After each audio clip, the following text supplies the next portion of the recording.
fabrique de beaux gadgets. J'ai une petite amie géniale. Et de temps en temps, je sauve le monde. Alors, pourquoi je ne dors plus? Vous m'avez élu avec un seul objectif. Défendre ce pays à tout prix. Il faut neutraliser le mandarin. Vous ne savez pas qui je suis. Vous ne saurez jamais où je vais frapper.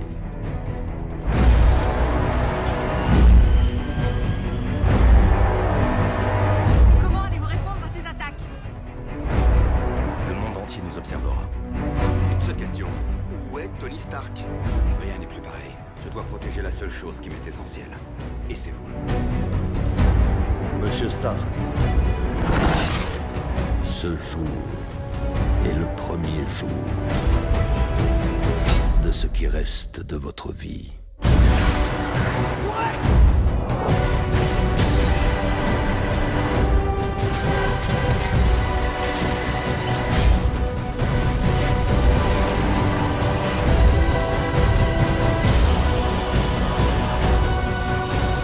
Je vais vous offrir un choix. Préférez-vous une vie insignifiante ou une mort mémorable? Vous n'êtes pas un homme. Vous n'êtes qu'un psychopathe. Vous me faites pas peur. Ce n'est pas de la politique. C'est rien qu'une vengeance ordinaire.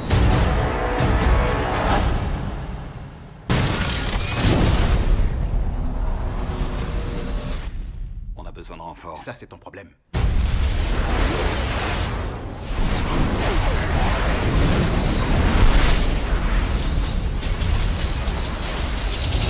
Les voilà mes renforts.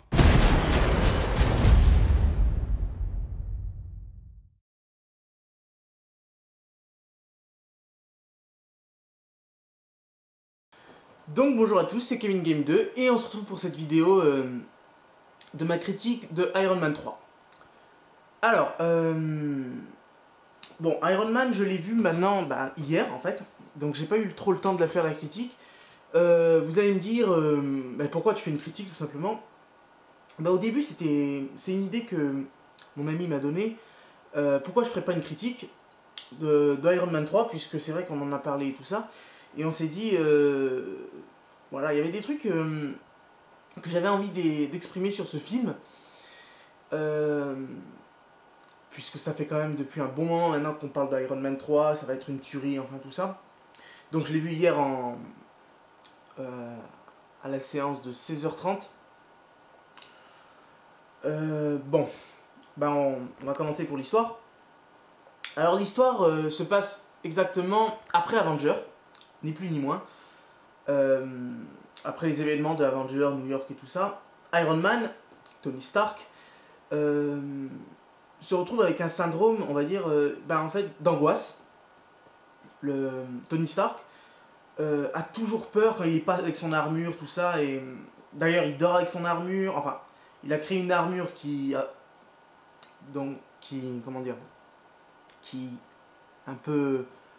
un drone, voilà, tout simplement, c'est une sorte de drone qui peut commander par un espèce de casque, que vous avez probablement vu dans les bandes annonces, son casque.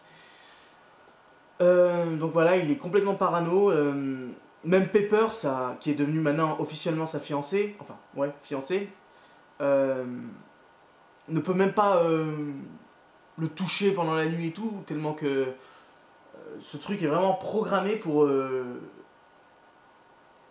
défendre Tony. Donc vraiment super parano. Il y a même un moment, une scène où donc je spoil un peu, donc vous avez vu de toute façon la petite introduction où je disais que je spoil un peu le film. Enfin, je vais spoiler le film, pas un peu mais beaucoup. Donc je le redis encore une fois, si vous ne voulez pas connaître ce qui se passe dans le film et surtout vous gâcher la surprise, arrêtez la vidéo maintenant. Bon, je continue. À un moment, il est dans un café et carrément il y a l'armure dehors et il a une crise d'angoisse. du fait de ce qu'il repense à New York, il rentre dans l'armure et il se sent mieux et tout ça. Et c'est vrai que sur ça, je trouve qu'ils ont bien travaillé le personnage au niveau de ça et tout ça. Ça fait d'ailleurs penser un petit peu à Dark Knight Rises, je trouve, le dernier Batman. Donc vraiment, je trouvais ça intéressant. Excusez-moi là parce que je leur dis. Bon. En gros, un petit peu ça de l'histoire. Bon, alors qu'est-ce que vaut Iron Man 3? Qu'est-ce qu'il vaut? Alors, déjà, le 2 était horrible. Il n'y a rien d'autre à dire. Bon, pas horrible, horrible. On a probablement vu pire, mais vraiment, c'était vu pire, je veux dire. Mais franchement, c'était pas un film au top. C'était pas un film vraiment qui m'a beaucoup plu, personnellement. J'ai vraiment pas aimé le 2. Je pense que pour tous les fans, le 2 n'est pas passé. Alors, déjà, Iron Man 3 rattrape beaucoup d'erreurs qu'a fait le 2. Excusez-moi, il y a une petite coupure. C'est pour ça que probablement l'écran a dû bouger. Enfin, je disais, déjà, le 3 rattrape beaucoup d'erreurs du 2. Déjà, première chose, le film est beaucoup plus sérieux. Même s'il y a quand même l'humour habituel des Iron Man et bien évidemment des Marvel. Et pratiquement de tous ces styles de films de toute façon. Donc, il y a toujours l'humour qui est présent. Mais c'est vrai qu'on sent quand même qu'ils ont voulu faire quelque chose de plus sérieux, de plus réaliste. Donc, personnellement, moi j'ai beaucoup aimé cette ambiance. Déjà, ce n'est plus du tout le même réalisateur qui a réalisé Iron Man 3. Donc, attendez. Donc, je vais vous dire tout de suite son nom. C'est Shane Black. Shane Black. J'en ai pas beaucoup entendu parler de ce réalisateur. Donc, en tout cas, il a fait du bon travail, je trouve. Alors, qu'est-ce que je dirais sur Iron Man 3 en ayant vu? Alors, comme je vous le répète, je vais spoiler. Donc, quittez maintenant immédiatement. Pour moi, la grande déception de ce film a été le mandarin. Le mandarin est le grand méchant de Iron Man 3, qui est campé... Attendez, excusez-moi parce que j'ai vu son nom. Alors, il s'appelle Ben Kingsley. Ben Kingsley, donc c'est un acteur assez connu qui a fait pas mal de films. J'en ai un en tête, c'est Prince of Persia, mais sinon il en a fait plein d'autres. Mais voilà. Donc j'ai été énormément déçu par ce personnage. Énormément. Tout simplement parce que Marvel nous a menti. Marvel nous a menti, le personnage n'est pas du tout ce que vous pensez. Ce n'est pas le grand méchant du film, pas du tout, ce n'est rien, ce n'est qu'un pantin. Ce n'est absolument rien du tout. Et même, j'ai été profondément dégoûté par la scène que vous verrez dans le film, si vous n'avez pas vu le film, où il se révèle être tout simplement un pantin. Alors je comprends pas trop pourquoi Marvel avait dit, ils avaient applaudi ses performances en mandarin et tout ça, parce que vraiment le mandarin, on y croit que presque rien, en fait. On y croit au début, après... Enfin, excusez-moi parce que j'entends j'entends mon frère se disputer avec je sais pas qui, donc c'est pour ça que j'écoute. Enfin, excusez-moi. Bref, donc vraiment, j'ai été vraiment très déçu du mandarin parce qu'en fait, ce n'est pas du tout le mandarin, le grand méchant du film. Le grand méchant du film est en fait... comment il s'appelle? Le docteur Aldrich Killian. Voilà, je ne le trouvais plus. Le docteur Aldrich Killian qui est l'inventeur du virus Exterminus, qui est tout simplement l'intrigue du film.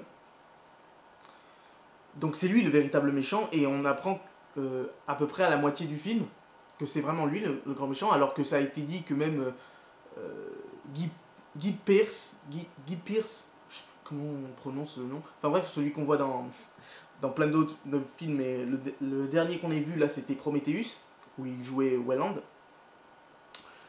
Guy Pearce, en fait au début il avait été dit que ce n'était qu'un petit caméo, que c'était un petit personnage et tout, comme un petit peu Hammer dans Iron Man 2.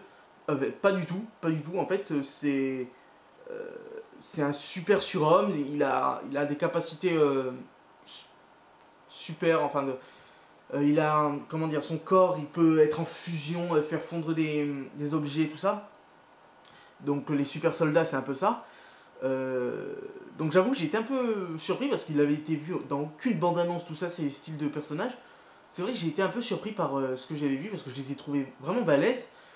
Je ne critique pas du tout ses performances, tout ça, je dis juste qu'en fait, pourquoi nous avoir fait chier avec ce mandarin depuis le début, alors que c'est même pas lui le méchant principal. C'est un truc que je ne comprends pas de la part de Marvel, qui jusqu'à présent a toujours été relativement sincère avec ses fans, alors que là c'est vraiment une... je ne dirais pas une trahison, mais c'est une surprise, mais générale. Je pense que tout fan qui se respecte va trouver ça assez chelou quand même. Moi, ça m'a vraiment scié quand j'ai vu le film. Autre chose qui m'a un peu énervé un peu dans le film, c'est que Iron Man, enfin Tony Stark, a des centaines, je déconne, il y en a au moins une vingtaine, facile, une vingtaine d'armures partout. C'est bon, à part l'armure que vous verrez pratiquement dans tout le film, qui est l'armure différente de tous les autres Iron Man, qui est en fait rouge et or, mais plus d'or que de rouge. Enfin, c'est une très belle armure. À part celle-là, sinon, voilà, il en a d'autres et tout. Donc, à la scène finale, il reprend son armure originale. Ouais. Sinon, c'est vrai qu'on se balade toujours à cette armure. Mais cette armure, ce qui m'énerve, c'est qu'il le pilote par son casque. Et c'est pas vraiment lui qui se met en danger. Souvent, dans le film, c'est même pas lui qui se met en danger. Et ça m'énerve un petit peu, en fait. Et puis toutes les 2 secondes, il change d'armure, il en met une autre. Par exemple, la bataille finale à la fin, c'était chaud à suivre le rythme, parce qu'il y a un bon rythme. Vraiment, c'était chaud. Un personnage que j'ai bien aimé, qui était déjà dans le 2, mais que j'ai préféré dans cet Iron Man, a été Rhodes. Donc War Machine dans Iron Man 2, qui est devenu Iron Patriot dans celui-là, donc un peu le nom bizarre. D'ailleurs, Tony Stark, enfin Tony, le critique souvent sur ça, et c'était assez marrant parce qu'en fait le film se moque de lui-même. Il le critique surtout sur ça, et c'est vrai que c'est un personnage que j'ai bien aimé, même si personnellement il fait moins de choses que dans le 2, j'ai l'impression. Ou à peine, ouais, il fait plus de choses que dans le 2, mais moins de combats. C'est un peu bizarre à expliquer, mais c'est comme ça. Sinon, ben, c'est à peu près le coup de gueule que j'avais un peu sur ce film. Un défaut que j'avais entendu parler sur les fans qui disaient qu'on ne voit pas assez Iron Man en armure et tout. Pour moi, c'est pas vraiment un défaut, ça c'est plutôt presque une qualité, puisque je dis que le film, c'est un peu ça, c'est l'âme de ce film. Que vaut Tony Stark sans son armure? Il se remet en question lui-même. Et j'ai trouvé ça assez intéressant que ce personnage se remette en question et se dise finalement, qu'est-ce que je suis? Est-ce que je suis un homme qui se la pète parce qu'il a une armure, ou est-ce que je suis un héros? C'est un peu le truc que je pense que Iron Man 3 a voulu nous montrer. Finalement, bah, c'est une bonne surprise, puisque Iron Man 3 pour moi est une réussite. Même si bien évidemment il aurait jamais fallu dire que le mandarin est le grand méchant, vous serez déçus dès le début. Et en plus que la bande-annonce dit des trucs qui n'y sont pas du tout dans le film. Donc voilà. En tout cas, bon, bien évidemment je vous conseille Iron Man 3 qui est bien meilleur que le 2, mais moins bien quand même que Avengers, puisque quand même maintenant qu'on a l'habitude de Avengers, c'est vrai que quand on voit un super-héros seul, c'est vrai que maintenant ça fait un peu bizarre. Mais sinon c'est un film que je vous conseille, que je vous conseille énormément. Vous ne serez pas déçus. Le film ne peut pas décevoir, il peut juste un petit peu énerver sur certains points, mais pas décevoir. Moi en tout cas ça n'a pas été une déception, je vous le conseille, puis voilà. Alors petite parenthèse, il y aura à la fin de l'année Thor 2, donc voilà, juste comme ça, petite parenthèse, que vous pouvez voir la bande-annonce sur mes vidéos que j'ai postées. Donc voilà, c'était juste une petite pub, comme ça, vite fait, bien fait. Donc voilà, je vous dis à une prochaine vidéo.